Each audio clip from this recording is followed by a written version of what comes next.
کروں تو مجھے لے جانے والا کون ہے؟ کب مختار التماس کر سکتے ہیں، زبردستی کرنے کے لیے نہیں آئے ہیں۔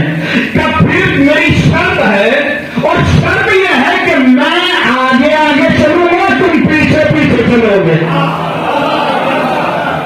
میں آگے آگے چلوں گا، تم پیچھے پیچھے چلو گے، تاکہ زمانے کو پتہ چلے کہ علی کے غلام کی حیثیت کیا ہوتی ہے۔ ہتھکڑیاں پڑی ہوئی ہیں، بیڑیاں لگی ہوئی ہیں، کمر میں لنگر ہے، مختار آگے آگے، سپاہی پیچھے پیچھے۔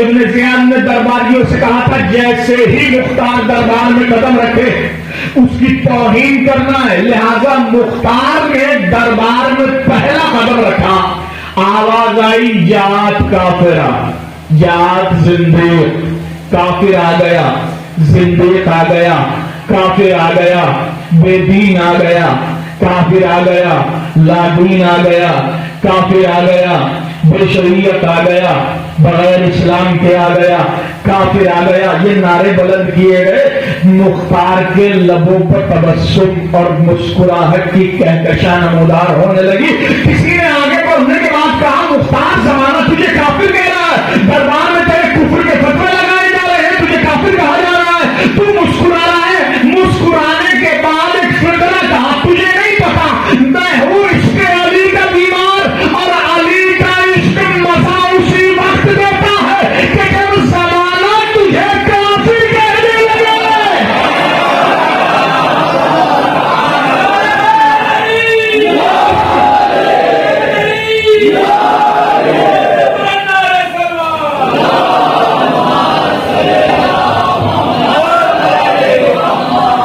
علی کا عشق مزہ اسی وقت دیتا ہے کہ جب زمانہ کافر کہنے لگے۔ اچھا یہاں ماحول نہیں ہے، پاکستان میں ماحول ہے، اور دیواروں پر لکھ دیا جاتا ہے شیعہ کافر، شیعہ کافر، شیعہ کافر۔ جانوروں کے گردنوں میں تختی لکھنے کے بعد ڈال دی جاتی ہے شیعہ کافر، شیعہ کافر۔ یہ جملہ میں نے گزشتہ برس بھی کہا تھا۔ علامہ عرفان حیدر آبادی کا زمانہ، اور جا کر ان سے نوجوانوں نے شکایت کی سرکار دیواروں کو رنگین کر دیا گیا ہے، شیعہ کافر، شیعہ کافر۔ کچھ کیجیے، کب گھبراتے کیوں ہو، پریشان کیوں ہو؟ تو یا چاند نمودار ہونے والا ہے، ایام عزا نزدیک ہیں، اور تم ان جانب توجہ دے رہے ہو، تمہارے ذہنوں کو بھٹکایا جا رہا ہے۔ عزائے حسینی کی جانب اپنا دھیان دو، علم سج چکے ہیں، تعزیے رکھے گئے ہیں، عزا خانے سجا دیے گئے ہیں، آؤ میں بھی چلتا ہوں، تم بھی میرے ساتھ چلو۔ یہ کہہ رہے ہیں شیعہ کافر ہے، شیعہ کافر ہے، شیعہ کافر ہے، یہ ابو طالب کو کافر کہتے آئے ہیں، تمہاری عزت ابو طالب سے زیادہ ہو رہی ہے، تمہاری عزت ابو طالب سے زیادہ نہیں۔ یہ تو ابو طالب کو کافر کہتے آئے ہیں، ابو سفیان کو مسلمان کہتے آئے ہیں۔ آؤ امام بارگاہ ہمیں چلتے ہیں، پرچم عباس پکڑنے کے بعد بارگاہ الہی میں دعا کرتے ہیں معبود تو ہمیں ایسا کافر بنا دے جیسا ابو طالب تھا، انہیں ایسا مسلمان بنا دے جیسا ابو سفیان تھا، انہیں وہاں بھیج جہاں ابو سفیان جائے، ہمیں وہاں بھیج جہاں ابو طالب جائے۔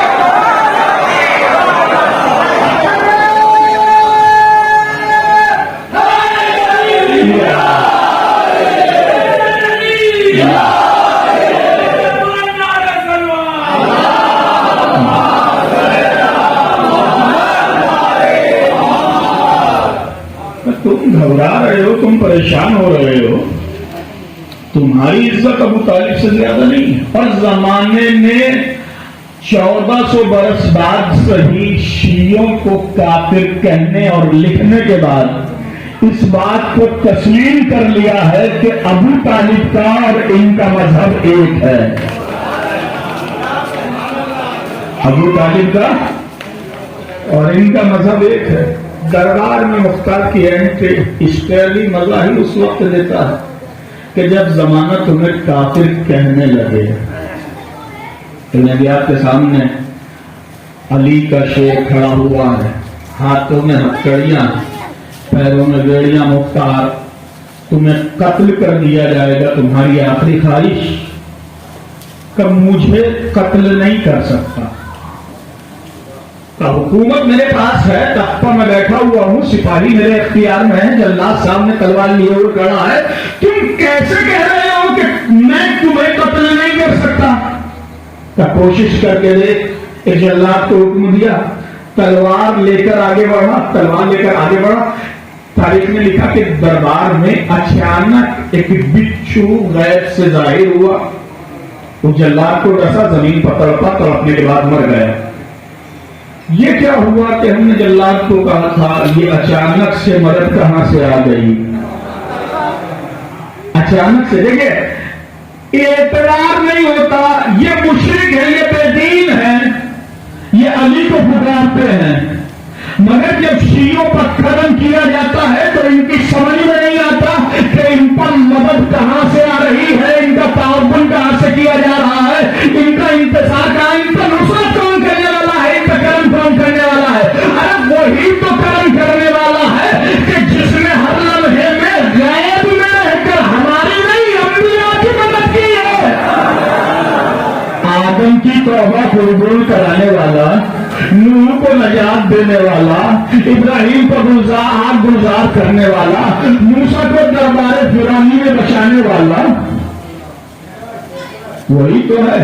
اچھا اس کی مدد پر اعتبار نہیں ہوتا، مدد پر یقین نہیں ہوتا، مگر ابھی جب علی کے غلام میدان قتال میں سبات کے لیے اپنا قدم رکھتے ہیں اور سبات دکھاتے ہیں اور جہاد کرتے ہوئے نظر آتے ہیں تو پھر یہ کہتے ہوئے نظر آتے ہیں ہماری سمجھ میں نہیں آ رہا ہے، مٹھی بھر لوگ ہیں یہ نصر اللہ، ان کو مغلوب کیوں نہیں کر پا رہے، ان پر غالب کیوں نہیں ہو پا رہے ہیں؟ جب ہم میدان میں قدم رکھتے ہیں تو ہمیں ایسا لگتا ہے کہ جیسے دائیں سب سے بھی نصر اللہ ہے، بائیں سب سے بھی نصر اللہ ہے، آگے سے بھی نصر اللہ ہے، پیچھے سے بھی نصر اللہ ہے۔ ارے یہ ہے علی کے غلام، تاریخ اپنے آپ کو دہراتی ہے۔ بدر سے بھاگے ہوئے سپاہی اور ان سے سوال کیا گیا کہ تم اتنے زیادہ تھے، تمہارے مقابل پر تمہارے دشمن تھوڑے تھے، تمہیں غالب آ جانا چاہیے تھا، تمہیں قتل کر دینا چاہیے تھا،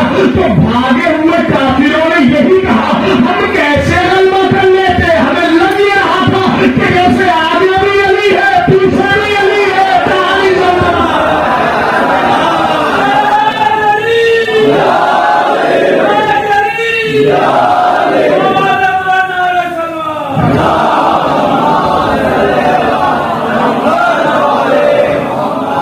مخالفتیں ہوتی رہیں گی، دشمنیاں ہوتی رہیں گی، مگر دشمن کو یہ سوچنے پر مجبور کرنے والا قبیلہ شیعہ ہے کہ انہیں مارا جا رہا ہے، انہیں قتل کیا جا رہا ہے، بموں سے انہیں اڑایا جا رہا ہے، توپ سے انہیں نشانہ بنایا جا رہا ہے، گن سے انہیں نشانہ بنایا جا رہا ہے، مگر یہ مٹنے کے لیے تیار نہیں ہے، یہ ختم ہونے کے لیے تیار نہیں ہے۔ ابھی چیلن گزرا ہے جملہ کروں سلمان سے کہ تاریخ کو دیکھنا پڑا کہ جن کو قتل کیا گیا سال بھر، جن کو مٹانے کی کوششیں کی گئی، وہ زیارت امام علیہ السلام کے لیے گھروں سے نکلے، تعداد کتنی ہوئی؟ کیا 1 کروڑ سے بڑھ کر 2 کروڑ ہو گئے، 2 کروڑ سے بڑھ کر 3 کروڑ ہو گئے، 3 کروڑ سے بڑھ کر 4 کروڑ ہو گئے، 7 کروڑ تک یہ تعداد پہنچ گئی۔ آپ کو حیرت ہو رہی ہے، ارے یہ انتصار الہی ہے، یہ حسین کی مدد ہے۔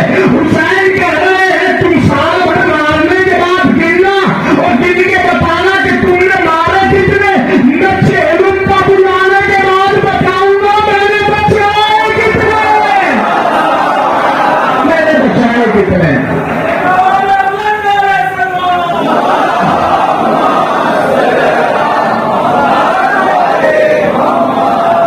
میں چیلن کو بلاؤں گا اور زمانے کو بتاؤں گا کہ میں نے بچائے کتنے ہیں۔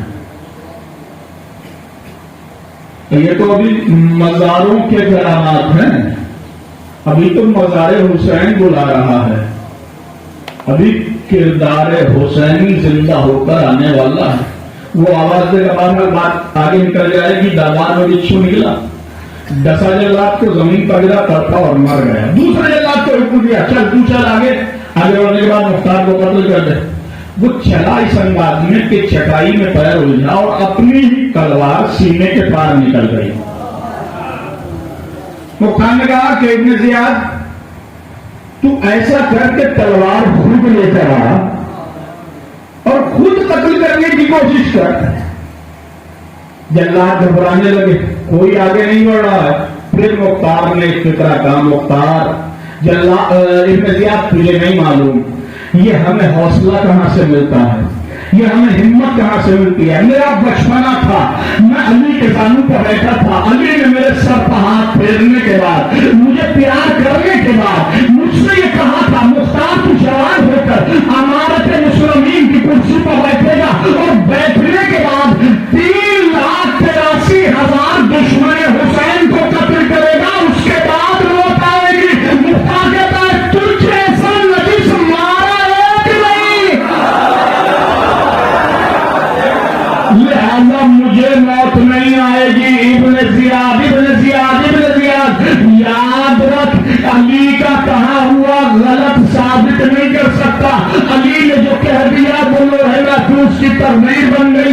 علی کے نکلے ہوئے فکرے قضائے الہی بن جاتے ہیں. علی کی زبان سے ادا ہونے والے جملے یہ اللہ کا قانون بن جاتے ہیں. میں نے تیرے جیسا ایک مارا نہیں, تو مجھے مارنے کی تیاری کرنے لگا. یاد رکھ, اگر تو نے مجھے قتل کر بھی دیا, مار بھی دیا, میرے ٹکڑے کرنے کے بعد اگر تو نے آگ لگا دی اور اس آگ کو ہوا میں اڑا دیا, تو اللہ اس آگ رات کو پھر جمع کرے گا, پھر مختار بنایا جائے گا, پھر میں کرسی پر بیٹھوں گا, پھر تجھ جیسے کو مسئلے حل کروں گا.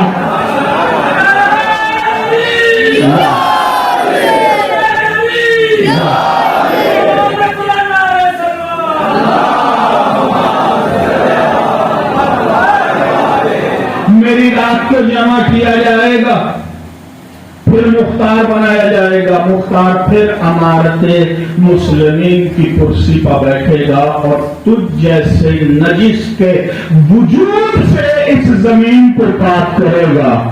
اس کے بعد مختار کو موت آئے گی. عزیزو, اگر عشق علی ہو تو یہ یقین ہونا چاہیے کہ علی کی زبان سے نکلے ہوئے فکرے غلط ثابت نہیں ہوں گے.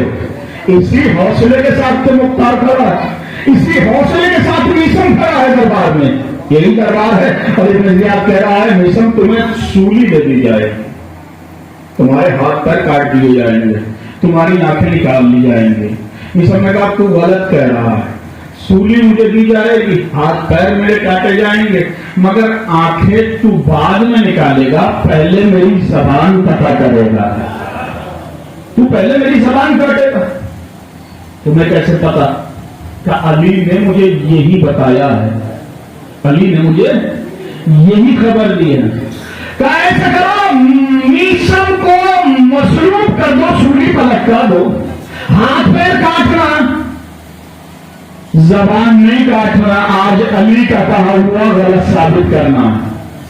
میسم نے بڑی بتا کہا تو جانتا ہے ابن زیاد, علی نے جو کہہ دیا وہ ہو کر رہے گا, لہذا علی کی کہی ہوئی بات کو غلط ثابت نہیں کیا جا سکتا. کہ نہیں, آج غلط ثابت کیا جائے گا. سولی پر لٹکا دیا میسم کو. میسم نے اہل کوفہ کو جمع کیا اور جمع کرنے کے بعد کہا آؤ میرے نزدیک میں علی کے فضائل وہ بیان کرتا ہوں جو تم نے آج تک نہ سنے ہو. ہرکارا دور کر گیا, ابن زیاد غضب ہو گیا. علی کا غلام, علی کا قصیدہ دان کو ممبر بنانے کے بعد پڑھ رہا ہے. مجمع اس کے پاس جمع ہوتا آ رہا ہے. کب پڑھنے دو, مجمع کو جمع ہونے دو, مگر ہم اس کی زبان نہیں کاٹیں گے, ہم اس کی زبان نہیں کاٹیں گے. کہ میسم نے مجمع سے خطاب شروع کیا.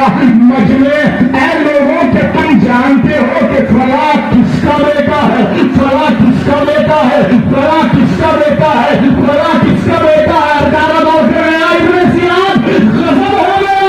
میسم شجرہ بتا رہا ہے کہ کون کس کا بیٹا ہے, منصور میں کس کا ہوا.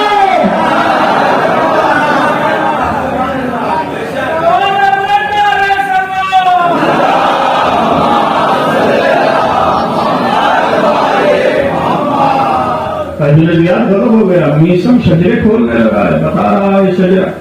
کون کس کا بیٹا ہے، کون کس کا بیٹا ہے؟ کہا فوراً جاؤ میسم کی زبان پتہ کرو۔ یہ عشق علی ہے کہ علی کے زبان سے ادا ہوئے فکروں پر اس قدر اعتماد و اعتبار، اور اسی اعتماد اور یقین کے ساتھ دربار میں مختار کھڑے ہوئے۔ قتل نہیں کیا گیا، زندان میں بھیج دیا گیا، 7 مرتبہ زندان سے نکالا گیا ہے، دربار میں بلایا گیا ہے، مکالمات ہوئے ہیں، اور جب 7ویں مرتبہ مختار دربار میں آیا تو ادب انداز کے ساتھ آیا کہ ہاتھوں میں ہتھکڑیاں لگی ہوئی تھی، اور وہی فقرہ مختار تمہیں قتل کر دیا جائے گا۔ آخری خواہش اگر معلوم کرنا چاہتے ہو تو میری آخری خواہش یہ ہے کہ یہ ہتھکڑیاں ایسے ہی لگی رہیں، یہ بیڑیاں ایسے ہی پڑی رہیں۔ میں نے زندان میں یہ اڑتی ہوئی خبر سنی ہے کہ حسین آج کل مدینہ اور کربلا آئے ہوئے ہیں، مدینے کو چھوڑ چکے ہیں، لہذا اتنی اجازت دو کہ میں جاؤں اور حسین کی قدم بوسی کرنے کے بعد واپس آ جاؤں۔